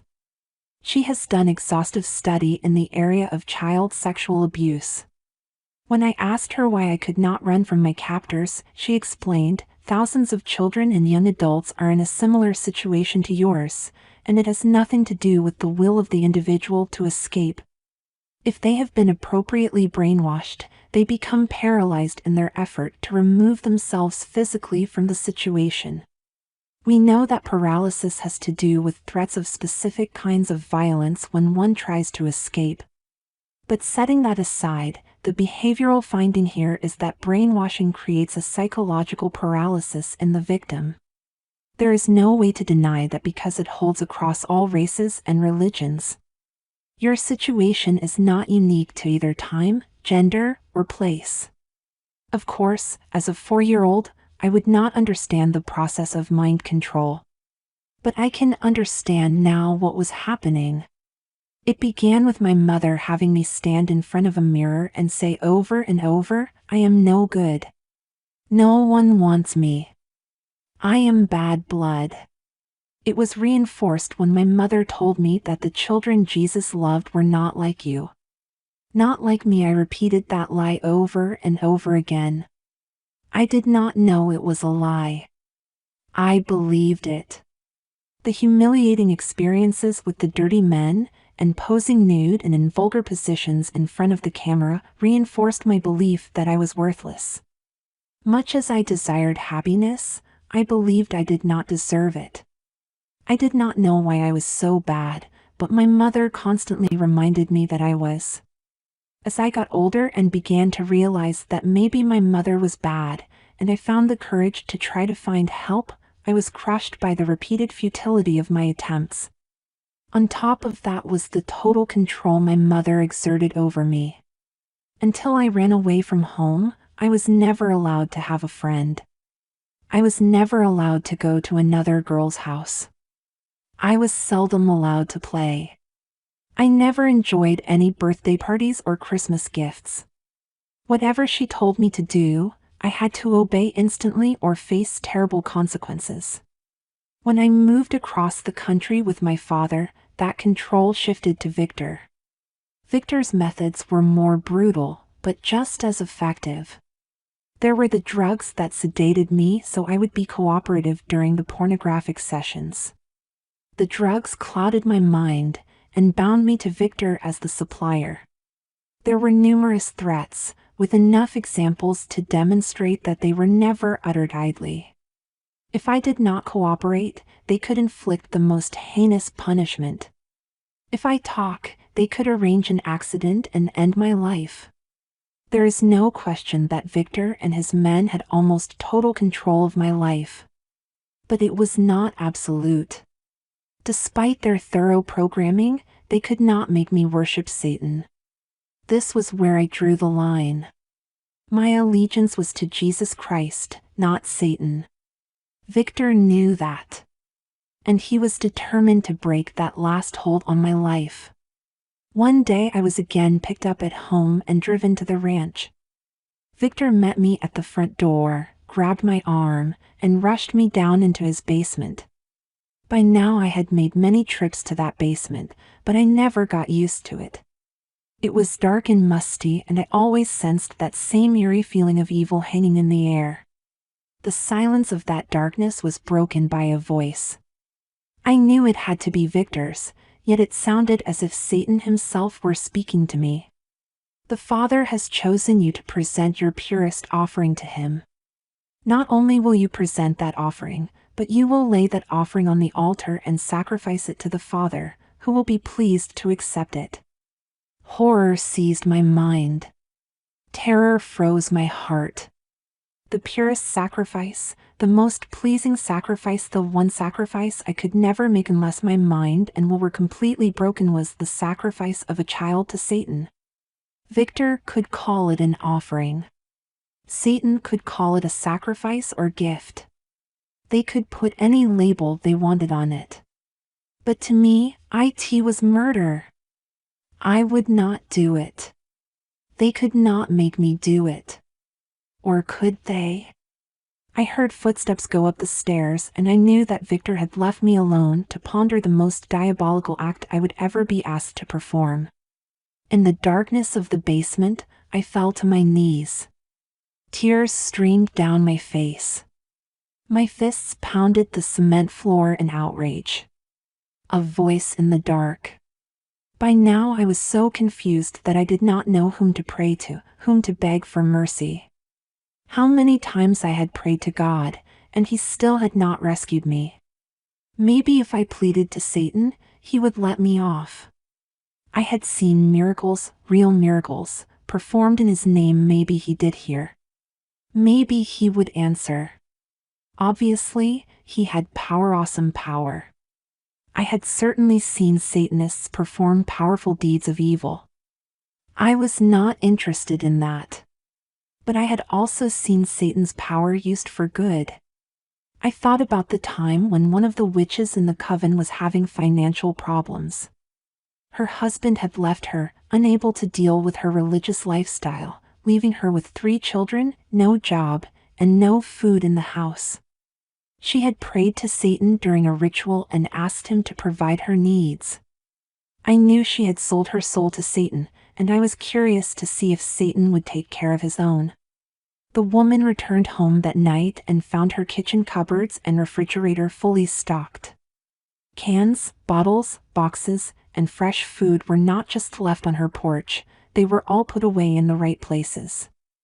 I was shocked, for this was the first time I had seen anything that showed Satan actually cared for his children. Then I thought of the time a high priest from another coven interrupted one of the rituals. He was carrying his little boy who had just been severely bitten in several places by a dog. The wounds were gaping, and pieces of flesh were hanging loose. The father placed his son on the altar, and coven members stood around him in a tight circle. Placing their left hands on the boy's body and extending their right arms toward the goat's head, they began to hum in unison as the officiating priest prayed over the boy. Suddenly I saw beautiful lights of soft, pastel colors hover over the child. A few minutes later, the humming stopped abruptly. The worshippers began chanting, all praise to the Father, Satan, and dancing around the altar. The boy's father gave an invocation of thanks to Satan, the healer, then picked his son up in his arms. My mouth dropped open. The wounds were closed. Not only were they closed, but there were no scars. Apart from the torn clothes, you could not tell where the ghastly wounds had been moments before. Now, in the basement, these memories triggered other instances of Satan's good. It was as if Satan were whispering, "Try me. See what I can do for you." Never had I considered praying to the Father of all evil. Yet now, faced with Victor's ultimatum, and remembering all of my past prayers to God and wondering if he had hurt or cared, I thought, it certainly cannot hurt to try. I tried to form the words, "All praise be unto my Father, Satan," as I had heard others pray. I lifted my head to get a sense of where he was. As I felt Satan's presence begin to surround me, another voice invaded from somewhere beyond that presence, "My child, I am with you. I have never left you, nor have I forsaken you. Your darkest hour is upon you, but I will be with you in it, and I will bring you out." I had heard Satan's spirit speak before. This was not his voice. These were not his words. Kneeling in a puddle of tears, I felt a hand gently rest on my shoulder. A warmth began to surround my body. There was no question that God had spoken to me. Whether I had heard his voice aloud or in my mind, it did not matter. God had heard my prayers. Even though he had allowed me to experience physical and mental torment beyond belief, he had not deserted me. His encouragement gave me the determination and strength I needed to stand against these sinister men and their wicked schemes. The joy of that moment with my God abruptly ended when Victor jerked open the basement door and yelled, "You will make a sacrifice to Satan. You will. You will. You will." Brainwashing begins. The next few weeks were uncommonly quiet. I tried to exist in my other life routine, but it was virtually impossible. I was so terrified at what I feared lay ahead that I could think of nothing else. I ate little. I slept only when my eyes simply could not stay open any longer. I paced the floor. I kept hearing Victor shout, "You will make a sacrifice to Satan. You will. You will. You will." Those you wills resounded over and over in my head. No matter what I did to distract my attention, they would not go away. Even the warmth of God's word to me became a distant memory. Life seemed hopeless. I could not think of anything to do except to somehow endure until I could not endure any longer. Then what? Would I simply go crazy? Maybe I would sit down wherever I was in the middle of the street, on the sidewalk, on the floor at church, in the aisle of the grocery store. Then someone would have to take notice. They would have to take me away, somewhere. They would have to take care of me. Somehow that resolution gave me a strange peace. It was 4 weeks, and Victor's men had not come for me. I began to think, to hope that perhaps Victor did not have what it took to carry out his threat. I should have known better. One Saturday the familiar van arrived. I was driven up to the ranch and placed in the hands of John, the man whose job it was to break me. I did not think that I would ever meet a man eviler than Victor. I was wrong. John had some creative ways of forcing Victor's will on me. He began his work by stripping me and placing me in a large box. There I sat in a cramped position, naked and in total darkness. Then I felt something slithering over my body. And another. There were snakes in the box with me. I froze, afraid to move or even breathe. After what seemed to me like an eternity, the box was opened.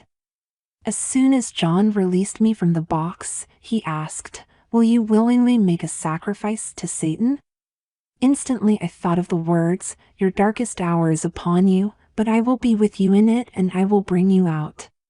With that reassurance I felt the courage to say, "No. I will not make a sacrifice to Satan." The process of breaking my will was established. Over and over John asked the question, "Will you willingly make a sacrifice to Satan?" Each time, as I remembered God's promise, my answer was the same. No. I will not make a sacrifice to Satan. We were involved in a titanic clash. I could not help wondering why Victor would go to such efforts. Why did he want me to make a sacrifice to Satan? Up until now his delight was in the torturing and the taking of human life. Now, for some reason I could not comprehend, it was of crucial importance that I be the one who committed the act. And he knew that it would take nothing but the total breaking of my will to make me commit such evil. I have no idea how long the struggle went on. In Victor's windowless basement, time had no meaning. It could have been a day, a week, a month, I just could not tell. I do know that as each hour passed, each minute became more agonizing. I was forced to endure sleep and food deprivation. Certainly, I was familiar with torture, but not this type. There were no rituals. There was no sexual abuse, sexual perversion, or pornography. This was the kind of breaking process I had heard that prisoners of war went through in concentration camps. Loss of the basic essentials of life does terrible things to the mind. Slowly my will to say no weakened. I began to feel as if I really were a prisoner of war in a foreign country. I had no idea how to fight this war. Along with the food and sleep deprivation, I was forced to sit on a chair for hours on end. Anytime my head nodded, and I began to fall off the chair, John would switch on a spotlight and bark, "Sit up straight." Then he would repeat the question, "Will you willingly make a sacrifice to Satan?" One time I began to mumble, "Your darkest hour is upon you, but I will, ham." The chair was jerked out from under me, sending me sprawling onto the cold, hard floor. Then I heard the door slam. And silence. I crawled over to a corner, hunched up against the wall, and waited for the next routine. Somehow, mercifully, I fell asleep. The final scheme. You will give in. You will give in. You will. You will. I was jolted into consciousness. On came the bright light. John's face was only a few inches from mine. Lines of demonic pleasure were etched into his face. His smile was one of devilish glee. I felt as if I were face to face with Satan's chief henchman. I shuddered, for I sensed that a diabolical scheme of fiendishly wicked extremes had been devised, one, I feared, that would force my surrender. For every week you refuse to make a sacrifice to Satan, a baby will be sacrificed in your name. John's words were so heinous that I could not react. My body had frozen, my mind was paralyzed.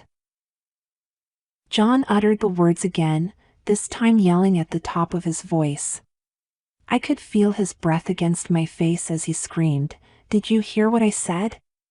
I said that for every week you refuse to make a sacrifice to Satan, we will sacrifice a baby for you in your name. Do you hear me?" I was numb. I could not even nod in acknowledgement to his question. Do I say no? If I do, a baby is sacrificed. Do I say yes? If I do, a baby is sacrificed. Yes. No. Yes. No. I could not win.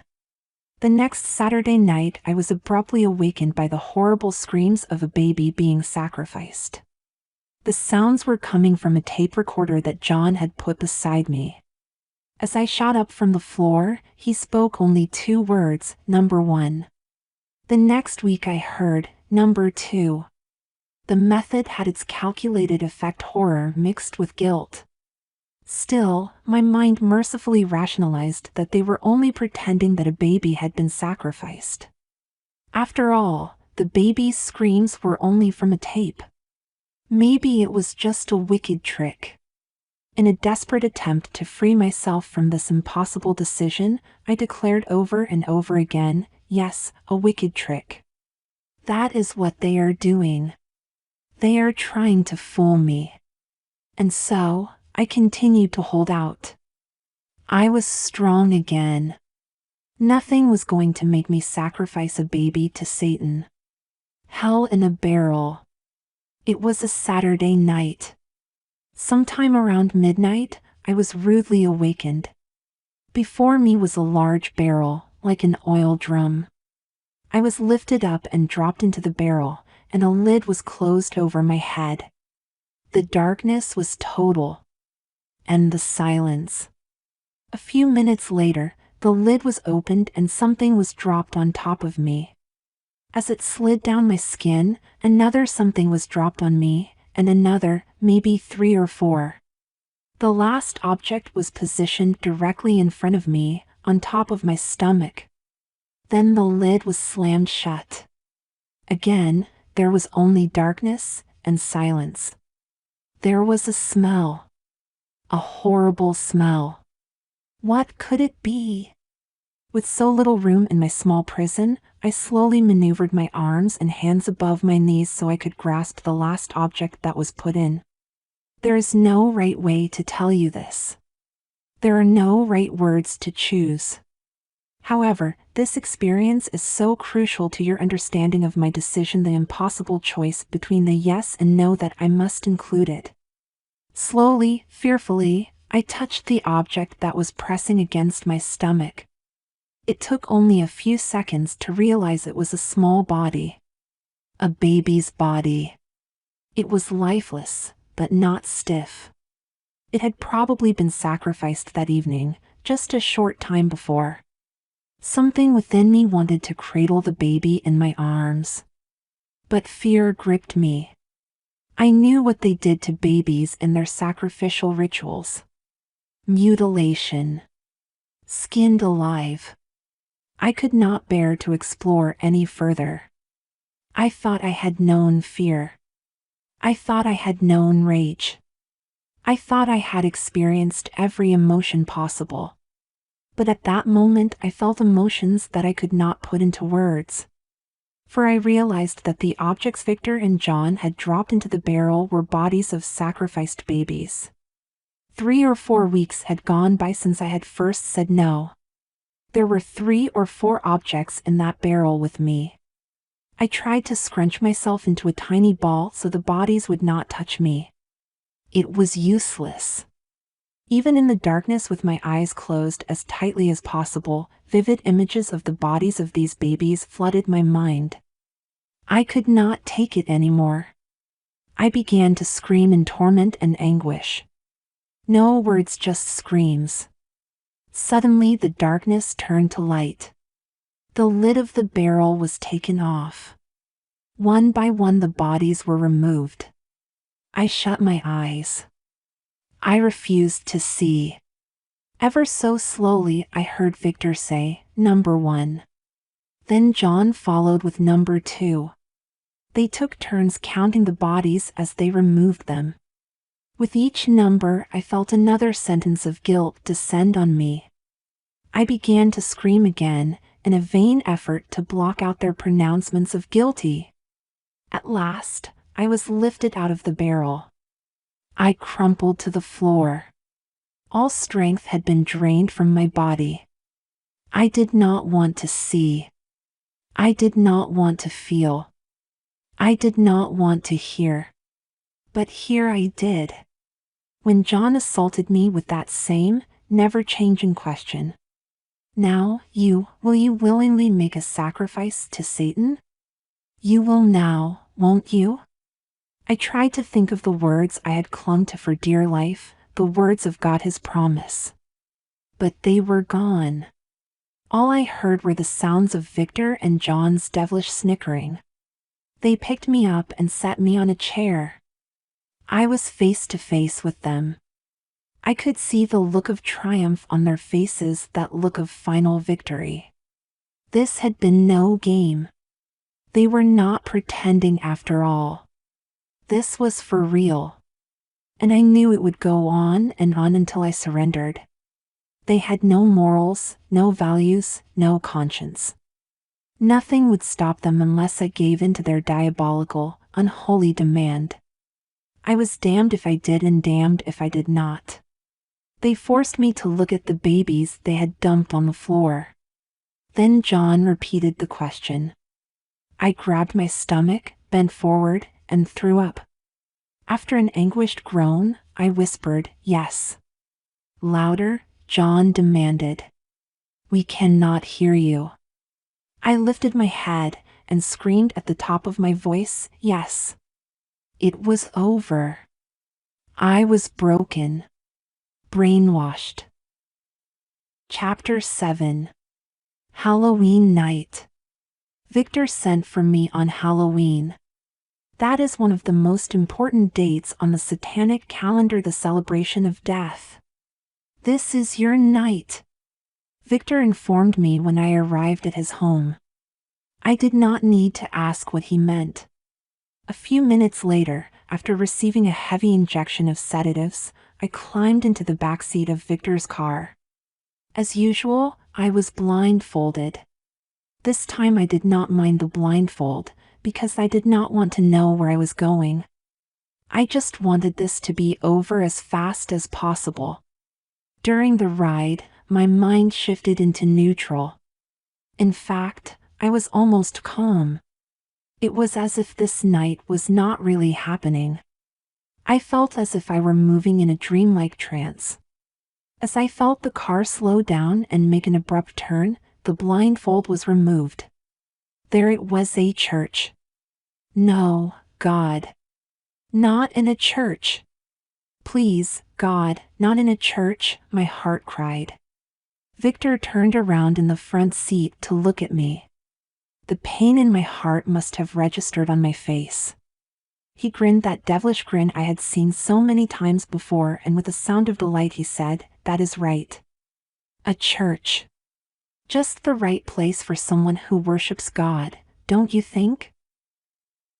I had been to a few churches before for satanic rituals. A couple were held in the sanctuary itself, but most were conducted in rooms like a church basement. I had often wondered if the pastor knew what was going on. It was difficult for me to believe that a church could be used for that type of activity without anyone connected with the church knowing about it. I did know that coven members were masters at performing their rituals in secrecy. It was always a time of celebration when a church was found that could be used for a satanic worship. As Victor so wickedly insinuated, a church is the perfect setting for a ritual. Performing an act that worships Satan in a place dedicated to the worship of God is the ultimate mockery of God.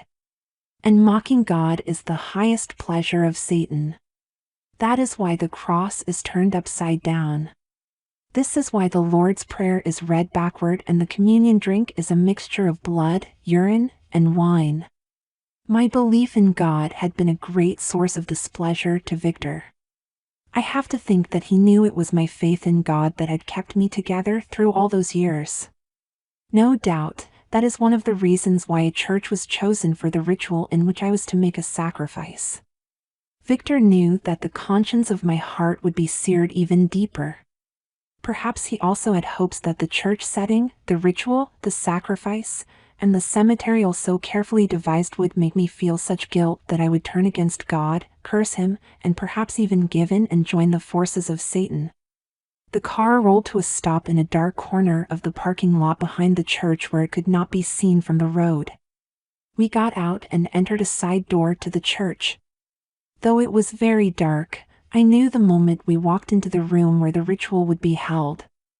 I could feel the overwhelming presence of evil, a feeling I had experienced at every ritual. But this presence was even stronger, more overpowering, much darker. I had never before sensed such a suffocating darkness. It was as if I had to push against it to even move. As candles were lit, all the trappings of a satanic ritual slowly came into view: the goat's head, the upside-down cross, the velvet cloth on a table, the crucible. Hooded robes were donned by the handful of members in attendance while I was seated in a corner. Victor occasionally glanced at me as he whispered comments to someone I could not recognize. It was obvious that I was the center of attraction that night. I wanted to disappear. I wanted to wake up and find that this was all just a dream. I almost felt that if I held my breath, the whole scene would vanish. I closed my eyes and let my mind drift. "Lauren!" Victor's voice aroused me from my desperate thoughts. "Come forth. Satan's time is upon you." I had been unaware of the proceedings of the ritual up to this point, though it obviously had been going on for some time. I slowly, agonizingly approached an opening in the circle that the members had made around the altar. My gaze was directed toward an object on the table, impossible to distinguish in the flickering candlelight. Was this my sacrifice? I gasped and froze in my tracks. "Come forth," Victor commanded. My feet would not move. I felt the arms of the hooded members on either side of me gently push me forward toward the altar. My feet began to move, taking me closer to the inevitable moment. There it was. The sacrifice. My sacrifice. Hidden under a piece of cloth. What was it? I did not know. I did not want to know. "Pick up the knife," a voice commanded from the head of the altar. "Offer your sacrifice to Satan as you have promised." Again, I could not move. It seemed as if my arms weighed 1,000 pounds. My mind could not force them to move. I could not even look at the knife lying on the altar. My eyes were riveted on the object, the sacrifice now immediately in front of me. I heard Victor whisper, "We'll have to put the knife in her hand. She is in too much of a daze to act on her own." He had given me more drugs than usual to keep me from resisting. Perhaps he believed he had given me too much. He was wrong. It was not due to the drugs that I was incapable of following his commands. I was simply paralyzed with horror. As I stood there unable to move, unable to even take a breath, I felt someone grab my right hand and pry open the tightly clenched fingers. The knife was placed in the palm of my hand and my fingers closed around it. I wanted to drop the knife, but my fingers were cramped shut. Suddenly something snapped within me. The numbness left. The fear fled. In their place, I saw the faces of all the people who had ever used me, abused me, and tortured me. I saw that each face was laughing cruelly at me. Then I began to hear the laughter. Louder and louder, it swelled, like the roar of an ocean. I felt as if my body were going to burst with an overpowering and uncontrollable rage. The fury grew as the laughter of my tormentors pounded in my ears. I felt my arms raise themselves, the knife now grasped firmly in both hands. With the knife poised over my head, I let out a frenzied scream, a scream that reached beyond the present and echoed back through all the years of my tortured life. To my mother. To every bum who assaulted me in the basement. To every pornographic photographer who used me for his smut. To every one of Victor's wicked clients. To every single coven member. And to Victor himself. I was screaming at them. They had destroyed my life and now they would destroy my spirit as well. But they were wrong. They could never have my spirit. Never. Down came the knife with every ounce of my strength. Up, down. Up, down. Up, down. Until the faces no longer laughed at me. They were gone, everyone. In my mind, the knife had impaled each one of them. It was over. They thought they would finish me. But I fooled them. I had finished them. I had won. The knife slipped out of my hands. I crumpled to the floor in total physical and mental exhaustion. The cemetery. How long I was unconscious, I do not know. The next thing I remember was my being led through a wire gate into a cemetery. It was very dark. Stumbling over the rough hillside, 2 of the members took hold of my arms and led me to the bottom of a ravine. We stopped at the base of a tree. A deep, oppressive stillness hung in the air. The cries of the little ones were silent that night. The sobs of teenage and adult victims were silent that night. Even the overpowering grief that was exploding within me could not shatter the stillness of that night. I understood why. It was the stillness of death. The ending of a ritualistic sacrifice was usually an occasion of jubilee, of making merriment and indulgence in every conceivable lust of sexual perversion. But tonight was different.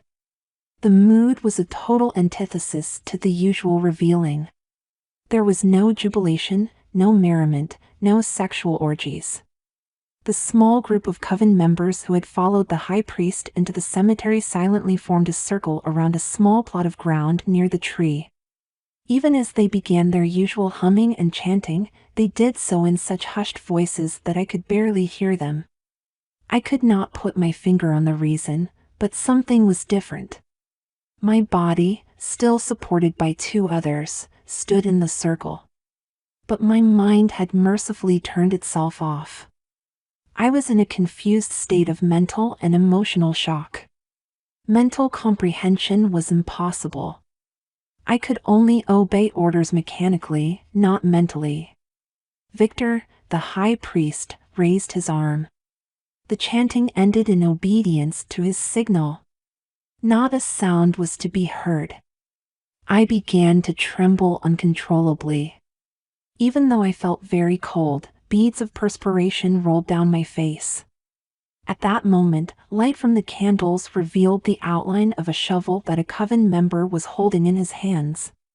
Victor motioned for 2 of the men to do something with the shovel. Carefully they placed their lighted candles upright in the dirt where they had been standing. It was crucial to the burial ritual that the circle remain unbroken. As they dug, the chanting started. Dust to dust.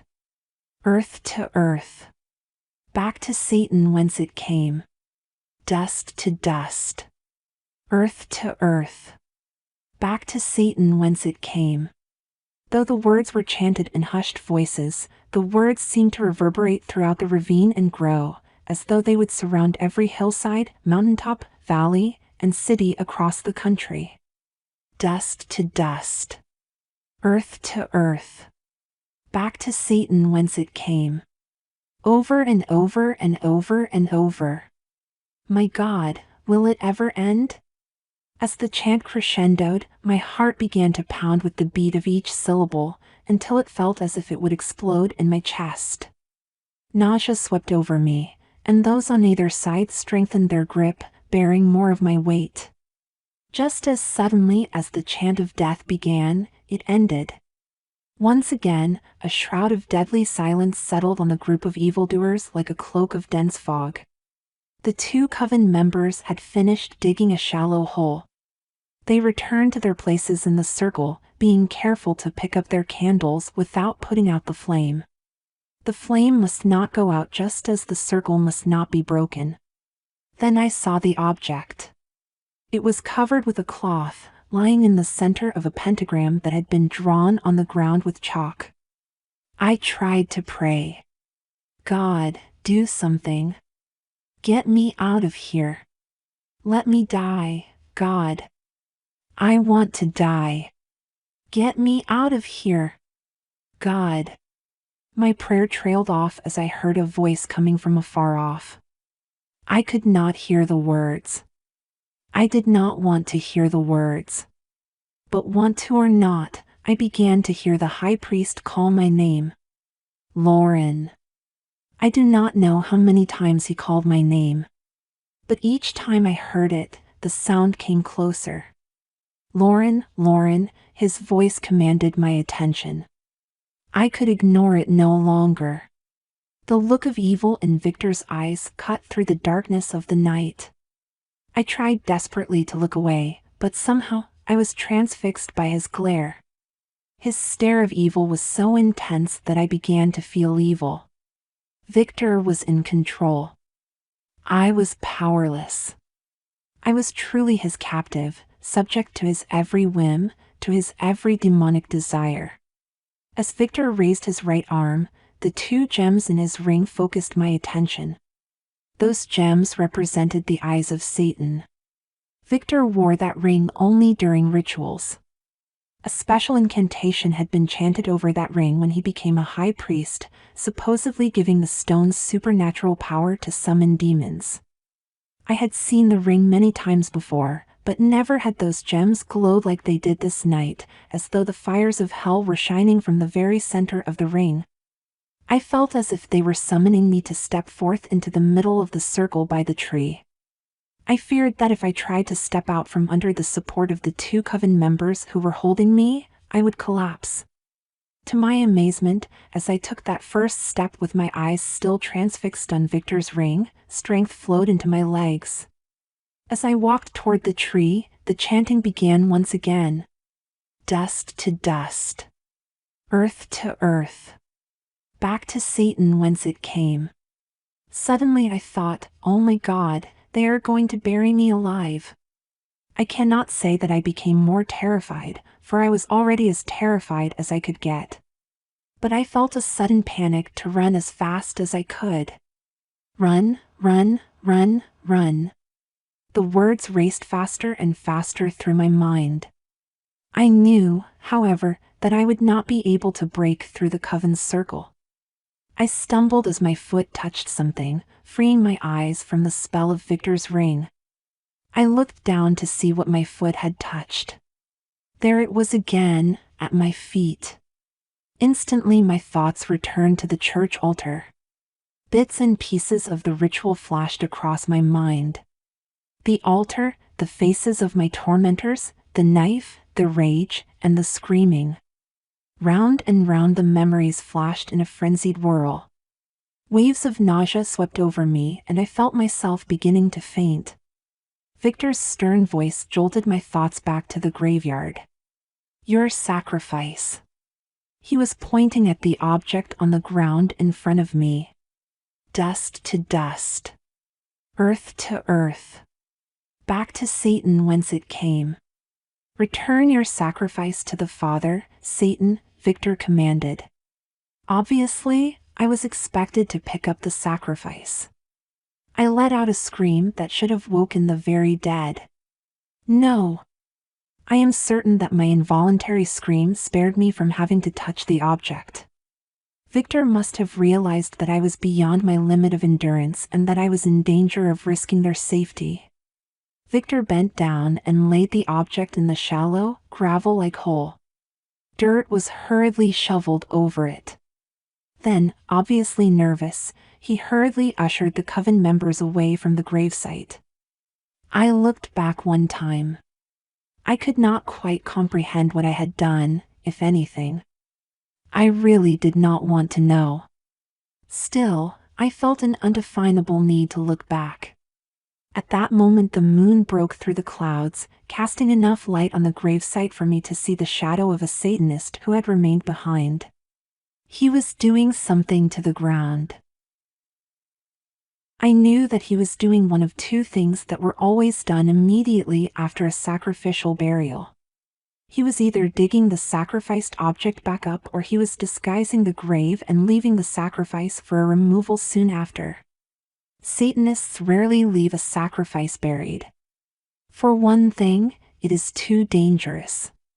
But also, the parts of the sacrifice, especially if it is human, are too sacred to abandon. The few parts that are not used for another ritualistic purpose are cremated to destroy all remaining evidence of the sacrifice. I had seen enough. I looked away from the gravesite, unable to think any more about what had just taken place. A heavy grief consumed me. I was not certain what had taken place. I knew only one thing: it was over. It was finally over. It was the last time I ever participated in a satanic ritual.